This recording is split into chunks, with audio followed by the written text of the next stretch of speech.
बोलिए भगवान श्री कृष्ण चंद्र की, राधा रानी की, वृंदावन धाम की, मथुरा धाम की, चैतन्य महाप्रभु की, श्रीमद् भागवत गीता अमृत की, गिरिधारी गोपाल की, अपन अपन माता पिता की, अपन अपन गुरुदेव की। बोलिए निताई गौर सीतानाथ प्रेमानंदे।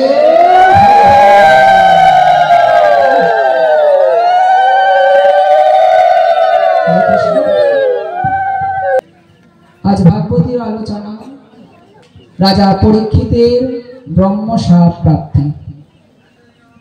ब्रह्मशाप जेहेतु राजा परीक्षितेर प्राप्त हबे, सर्वप्रथम जानबो राजा परीक्षित के छिलो, जार जन्य এই গোটা ভাগবত আমরা পেলাম।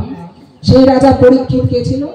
পরীক্ষিতের মা ছিল উত্তরা আর বাবার নাম ছিল অভিমন্যু। পঞ্চপাণ্ডব যখন প্রস্থানে যাচ্ছেন ঠিক তখন ধরা হয় রাজা পরীক্ষিতকে দাপর যুগের শেষ রাজা আর কলি যুগের প্রথম রাজা হিসেবে এই পরীক্ষিত মহারাজকে ধরা হয়।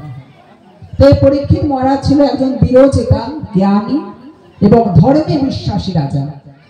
তো ধর্মে বিশ্বাসী যখন রাজা ছিল তার রাজ্যে কখনো কোনো অনাচার কিছু হয় না। তো একদিন যখন এই দেশ ভ্রমণ করতে বেরিয়েছেন সেদিন দেখছেন একটি ব্যক্তি কালো করা চেহারা নিয়ে একটি গাভী দাঁড়িয়ে রয়েছে, না তার পাশে একটি বৃষ মানে ষাঁড় যাকে বলা হয়। তো সেই ষাঁড় দাঁড়িয়ে আছেন, ষাঁড়ের 4টি পার মধ্যে 3টি পাই ভাঙা, শুধু একটা পা রয়েছে, সেই পাটার নাম ধর্ম। আর 3টে পা কি? দয়া, সত্য এবং যে উপাস্য যেটাকে বলা হয় সেটা হলো 3টে পা। দেখবেন কলির যুগে যারা যারা আছে তারা ধর্ম ছাড়া তাদের মধ্যে কোনো দয়া নাই, কোনো সত্য কিছু নাই এবং উপাসনা তো তারা কিছু করেই না। এটা হলো কলির যুগের ভাব। তখন দেখছেন ওই কালো ব্যক্তিটা ওই বিষ যে 3টে পা তার নাই, অর্থাৎ ওই গরুটা, গরু বলতে ষাঁড়টাকে আর জোর করে প্রহার করছেন। আর যখন প্রহার করছেন তখন দূর থেকে রাজা পরীক্ষিত বলছে, এই যে শোনো, আমার রাজ্যে এই সমস্ত অনাচার হয় না। কে তুমি? আমার রাজ্যে তোমার এত বড় সাহস হয় কি করে? এই গরুটাকে তুমি আর গাভীটাকে আর ষাঁড়টাকে তুমি এমন ভাবে মারো কি করে? যখন এই কথা বললেন তখন ওই লোকটা ভয় হয়ে গেল। কেন? রাজা পরীক্ষিত যিনি এই রাজ্যের রাজা, সে তো আমাকে দেখে ফেলেছেন। তখন সে বলছে, প্রথমে আজকে ওই রাজা পরীক্ষিত প্রশ্ন করলেন, ওই গাভীটাকে কেন তুমি এমন ভাবে মার খাচ্ছ কেন? তুমি এমন ভাবে মার খাচ্ছ কেন? তুমি কি তো তাকে ঢুস দিতে পারো? এবং গাভীটা বলছে, আমার 3টে পাই তো এই কলি ভেঙে দিয়েছে, এই কলি আমাদের 3টে পাই ভেঙে দিয়েছে, শুধু একটা মাত্র পা আছে, সেই পায়ে পর্যন্ত আমি দাঁড়াতে পারি না। আর পাশে যে গরুটা দাঁড়িয়ে আছে তাকে তুমি কে? বলছে, আমি হলাম পৃথিবী। আমি এমন ভাবে ভার হয়ে যাচ্ছি যে এই ভারের মধ্য দিয়ে পর্যন্ত, অর্থাৎ আমি পৃথিবীর মধ্যে যে পাপের ভার আছে সেই পাপের ভার পর্যন্ত আমি ধরতে পারছি না। ও আচ্ছা, আর তাহলে এই লোকটিকে? তখন এই লোকটি যখন জিজ্ঞাসা করেন লোকটিকে বলছেন, লোকটি বলছেন, আমি হলাম কলি। হে রাজা মশাই, দাপরের শেষ যেদিন থেকে ভগবান শ্রীকৃষ্ণ দেহ ত্যাগ করেছিলেন, দেহ থেকে সে চলে গেছিলেন এই মানব দেহ থেকে, সেদিন থেকে আমি প্রবেশ করেছিলাম এই কলি হিসেবে এই রাজ্যের মধ্যে। তো এই কলি যেখানে যেখানে প্রবেশ করবে সেখানে সেখানে দ্বন্দ্ব, হিংসা, মারামারি, খুনোখুনি, কাটাকাটি, ভাইয়ে ভাইয়ে জায়গা নিয়ে পর্যন্ত দ্বন্দ্ব হবে কলির যুগে। এটা হলো কলি ঘটায়। তো সেই কারণে, আচ্ছা কলি, তুমি অনাচার করবে? তুমি আমার রাজ্যে কখনো থেকে অনাচার করতে পারো না। আজ তোমাকে আমি দণ্ড হিসেবে তোমাকে আমি আজ সরাঘাত করে তোমার প্রাণ ত্যাগ করব। ভগবান, আজ তুমি আমার কাছে ভগবান কেন জানো? আমি প্রজা হিসেবে আমি তোমার কাছে নত জানু হয়ে বশ্যতা স্বীকার করলাম, আমাকে মারবেন না। তবে আপনার ধর্ম কিন্তু এটা যে আপনার বশ্যতা স্বীকার করে তাকে কিন্তু আপনি কখনো প্রাণ নেন না। ঠিক আছে, ঠিক আছে, প্রাণ তো নেব না, তবে রাজ্যে কিন্তু থাকতে পারবি না। মহারাজ, আমি খারাপ জায়গাগুলো দেন, অন্তত তাও আমি রাজ্যে থাকি, অন্তত আমি তো কলি। তখন রাজা পরীক্ষিত ভাবলো, সত্যি তো ভগবানই নিশ্চয়ই কলিকে পাঠিয়েছে, একে তো আমরা বহিষ্কার করতে পারবো না। ঠিক আছে, তবে কলি, তোমাকে আমি 4টে জায়গা দিচ্ছি, 4টে জায়গার মধ্যে তুমি গিয়ে তোমার জায়গা নেবে। প্রথম জায়গা কি? যেখানে যেখানে জুয়া খেলা হবে, তাস খেলা হবে, সেখানে সেখানে কলি তুমি প্রবেশ করবে।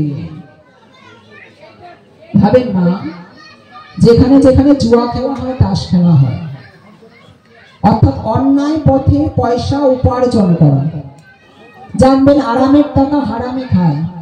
ঘরে যদি সৎ পথে 1 টাকা উপার্জন করা থাকে, আর আপনি যদি অন্যায় পথে 5 লাখ টাকা নিয়ে আসেন না কেন, কিন্তু আপনার ওই জুয়া খেলায় যে টাকাটা আনলেন, আপনার সৎ পথের টাকাটা পর্যন্ত ওই জুয়া খেলার টাকাটা নষ্ট করে দেবে। তাই আরামের টাকা কখনো কেউ গ্রহণ করবেন না।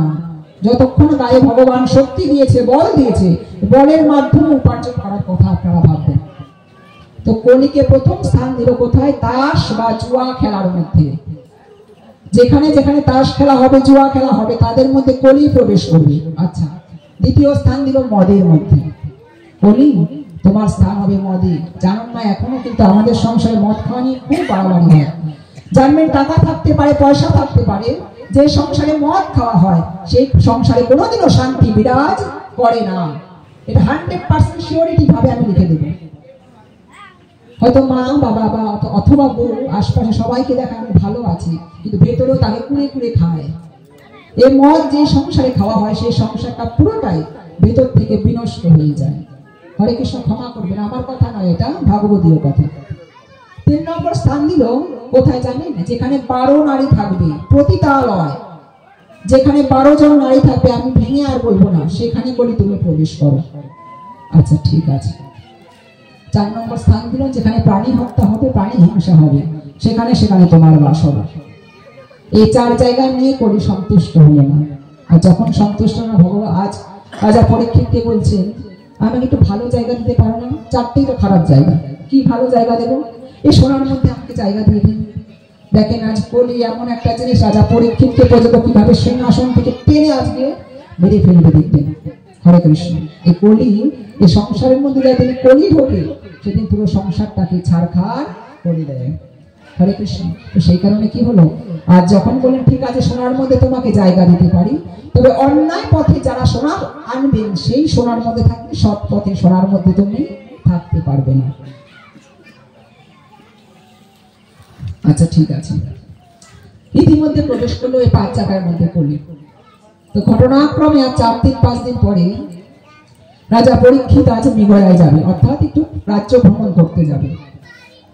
আর যখন রাজ্য ভ্রমণ করতে যাবে, ঠিক সেই সময় আজ দেখছেন তার সোনার যে ভাণ্ড আছে, সোনার ভাণ্ডের মধ্যে একটু স্বর্ণ মুকুট পড়ে রয়েছে। আর ওই স্বর্ণ মুকুটটা আনা কেমন ভাবে জানেন? অসৎ পথে ভীম জরাসন্ধ নামে অসুরকে মেরে ওই স্বর্ণ মুকুটটা এনেছিল। আর রাজা পরীক্ষিত দেখছেন এত সুন্দর স্বর্ণ মুকুট, সোনা আমাদেরও দেখলে ভালো লাগে। তো সেই স্বর্ণ মুকুট যখন পড়লো, ওই যে কলিকে পাঠিয়ে দিয়েছিল, কলি তো ইতিমধ্যে প্রবেশ করেছিল সেইখানের মধ্যে। আর যখন আজ স্বর্ণ মুকুট দেয়, ঠিক তখনই আজ অটোমেটিক্যালি কলির খেলা শুরু হয়ে যায়। দেখো রাজা, তুমি ছিলে কোন সিংহাসনে, আছে মুকুট দিলে সেই সিংহাসনের মাধ্যমে আমি তোমাকে কেমন ভাবে কোথায় আমি হিড়হিড় করে টানতে টানতে নামিয়ে দিই। আজ তখন কি করলে, আজ রাজা গেলেন কোথায়? রাজা গেলেন মৃগয়ায়, অরণ্যে ঘুরতে। আর ঘুরতে ঘুরতে ঘুরতে ঘুরতে আপনাদের জানা আছে অনেকের, তৃষ্ণার্ত অবস্থায় যখন অচৈতন্য অবস্থা হয়ে যাচ্ছে তার, ঠিক তখন দৌড়াতে দৌড়াতে একটি ঋষির আশ্রমে গেলেন। কোন ঋষি? ঋষির নাম ছিল সমীক ঋষি। সমীক ঋষি ধ্যানস্থ অবস্থায় ছিল, সমাধিস্থ অবস্থায় ছিলেন। আর সমীক ঋষিকে বারে বারে বারে বারে পরীক্ষিত ডাকে, রাজা মশাই একটু জল দিন, একটু জল দিন। কিন্তু সমীক ঋষি ধ্যান তো খোলে না। তখন যখন ধ্যান করে না, তখন রাজার মধ্যে আজ অহংকার আসলো, আমি রাজা। এতদিন অহংকার ছিল না, কেন জানো? কারণ ধর্ম যারা করে তাদের মধ্যে কখনো অহংকার আসে না।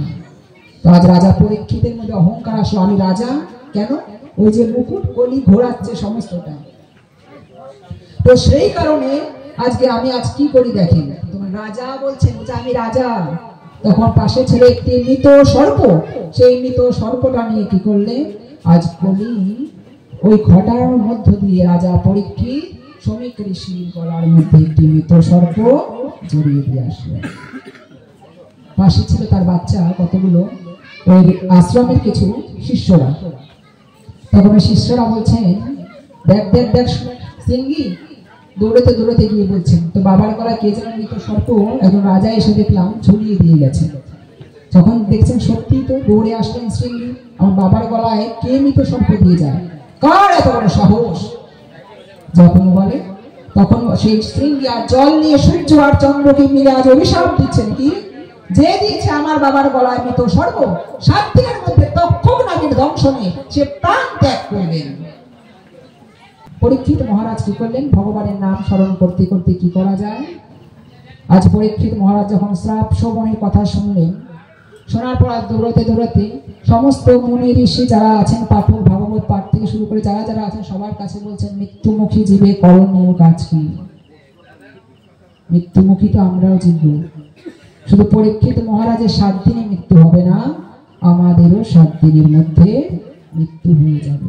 তাহলে বলবেন ভাগবত পাঠ কি এর জন্য শুনতে এসেছে নাকি? অভিশাপ দিয়ে যাচ্ছে নাকি? না। এই কথা বলেছিলাম আমার একখানে দিন ভগবত পাঠে যখন বলছিলাম আমাদের মধ্যে 7 দিনের মধ্যে মৃত্যু হয়ে যাবে, একজন রাতে উঠে উঠে পালাচ্ছে। পালাচ্ছেন কেন? বলছে আমি অভিশাপের জন্য তো আমি এখানে বসেছি নাকি? তুমি পাঠক হয়ে আমাদের বলে যাবা 7 দিনের মধ্যে মরতে। আর এই 7 দিন মানে সেই 7 দিন নয়। একটি সপ্তাহে 7 দিন হয়, রবি, সোম, মঙ্গল, বুধ, বৃহস্পতি, শুক্র, শনি। হয় আপনি রবিবারে আপনার মৃত্যু হবে, অথবা সোম মঙ্গল, বুধবার না হলে বৃহস্পতি, শুক্র, শনি। এই 7 দিন ছাড়া তো আর কোনো বার নাই গো। আছে? আর এক সপ্তাহে 7 দিনই আছে। তো আপনি আজকে মরেন আর 100 বছর পরে মরেন, এই রবি, সোম, মঙ্গল, বুধ, বৃহস্পতি, শুক্র, শনির মধ্যে আপনাকে চলে যেতে হবে। হরে কৃষ্ণ। তো সেই কারণে রাজা পরীক্ষিত আজ মৃত্যুমুখী জীবের কি করণীয়, আর সমস্ত সংসার মায়া নলে বিষা নলে ফেলে দিয়ে আজ পরীক্ষিতের পুত্র জনমেঞ্জয়কে রাজ্যভার দিয়ে সবাইকে বিদায় জানিয়ে চলে যাচ্ছে কোথায়? গঙ্গা তীরে। প্রত্যেক মৃত্যুমুখী জীব আমরা যখন ভগবানকে আসার সময় কথা দিয়ে এসেছিলাম, তোমাকে ভজন করব, তোমাকে ডাকবো, তোমাকে এই করবো না, তোমাকে এখন আর তা করি না। কি করি? এখন যখন বউ কত সুন্দর বউ দেখতে, মেয়ে হয়েছে, নাতি হয়েছে, এই নাতির পিছনে পিছনে করতে করতে আমার সেই জীবন ভগবানকে আর ডাকা হয় না। তো রাজা পরীক্ষিত বিষয় বাসা বিষানল সমস্ত কিছু ছেড়ে দিয়ে আজ গঙ্গা তীরে উপস্থিত হয়েছেন। সেখানে পরম প্রভুপাদ শ্রী শ্রী সুখদেব ব্রহ্মচারী উপনীত ছিলেন। আজ প্রথম প্রশ্ন করলেন রাজা পরীক্ষিত সুখদেব গোস্বামীকে, প্রভু বলো বলো প্রভু, মৃত্যুমুখী জীব তো আমরা সবাই গো, 7 দিন পরে আমারও তো মৃত্যু হয়ে যাবে, তাহলে মৃত্যুমুখী জীবের আমাদের করণীয় কাজ কি? বলছে প্রত্যেক মৃত্যুমুখী জীবের শেষ করণীয় হলো ভাগবতীয় আস্বাদন। আজ এই ভাগবতীয় আসলে 10 হোক, 1000 হোক, 100 হোক, 500 হোক, যতজন শুনছেন বা এসছেন, এই ভাগবতীয় লীলারসের মধ্যে জানেন কি হয়? শেষ জীবনের জন্য এটুকানি লেখা থাকবে আপনার, আর কিছু লেখা থাকবে না। শেষ জীবনে এটাই আপনি নিয়ে যেতে পারবেন। তো প্রত্যেক মৃত্যুমুখী জীবী যারা যারা এখানে উপস্থিত হয়েছেন জানবেন তিনি পাঠিয়েছেন, তাই আপনারা উপস্থিত হতে পেরেছেন। তিনি পারতো টিভি সিরিয়ালের মধ্যে মনটাকে মুগ্ধ করে অন্যদিকে ঘুরিয়ে দিতে, কনভার্ট করতে। তিনি পারতো পায়ের শক্তি কমিয়ে দিয়ে ঘরে বসিয়ে রাখতে, কিন্তু তিনি তা করেন নাই। কেন? আপনাদের শক্তি দিয়ে এখানে পাঠিয়েছেন। তাই কোনো ভাগে কোনো জীবের শ্রদ্ধা যদি হয় তবেই তো সে জীব সাধু সঙ্গ করায়। সাধু সঙ্গ হতে হয় শ্রবণ ও কীর্তন, আর কীর্তন শ্রবণে হয় জীবের অনর্থ নিবর্ধন। সাধু সঙ্গ সর্বশাস্ত্রে কয়, ছোট্ট একটু সাধু সঙ্গ জীবের সর্বসিদ্ধি হয়। তাই গৌর সেই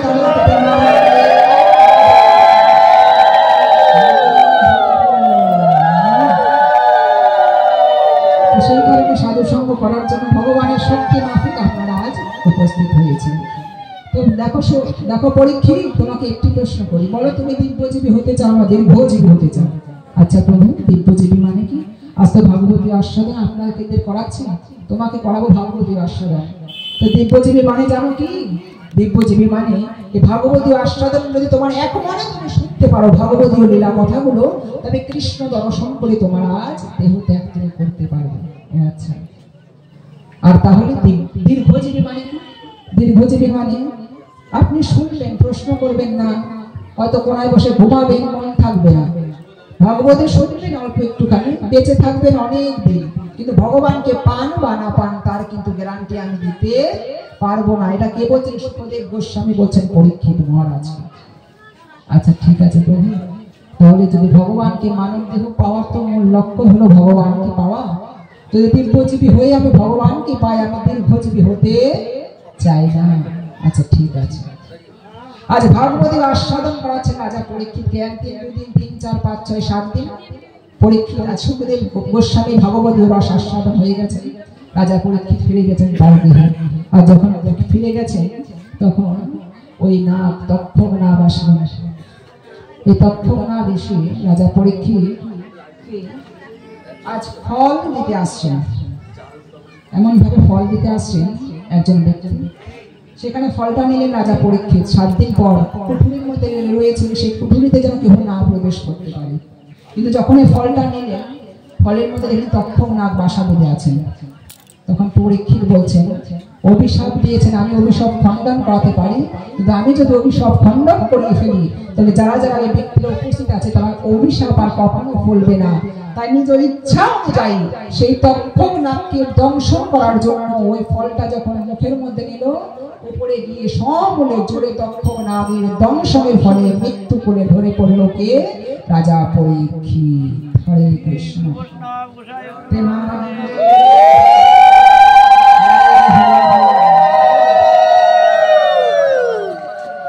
তাহলে ভাগবতীয় লীলা আস্বাদন রস এতটুকু বলেছে পরীক্ষিত মহারাজকে। তো পরীক্ষিত মহারাজ বলছেন, সুখদেব গোস্বামী বলছেন পরীক্ষিত মহারাজকে, শেষে একটুখানি কথা বলতে মনে নেই, আর রাখবো যদি এখানে। এই কলির জীবের উদ্ধারের পেছনে দেখো পরীক্ষিত শুধু একটি মাত্র জিনিস, মহাপ্রভু আসবে। সেই মহাপ্রভু নদীয়ার দাঁড়ে দাঁড়িয়ে নাম বিলাবে। কি কি জানো? হরে কৃষ্ণ হরে কৃষ্ণ কৃষ্ণ কৃষ্ণ হরে হরে হরে রাম রাম রাম হরে হরে। এই নামটুকু বিলাবে। আর সেদিন যদি তোমরা ওই মহামন্ত্র নামটা তোমরা জপ করতে পারো, কলি কিন্তু তোমাদের মধ্যে কখনো গ্রাস করতে পারবে না, কখনো কলি তোমাদেরকে প্রবেশ করতে পারবে না। আমরা বিষয় হলে আমরা চলি, যেমন সংসারের বিষয় সুখে আমরা সবাই মত্ত। তো এই বিষয় সুখের মধ্যে যেন ভগবান তাকে মনে থাকিব, কৃষ্ণ নামটুকু যেন কখনো আপনি না বলেন। কেন? সঙ্গের সাথী শুধু এই কৃষ্ণ নামটুকু হবে।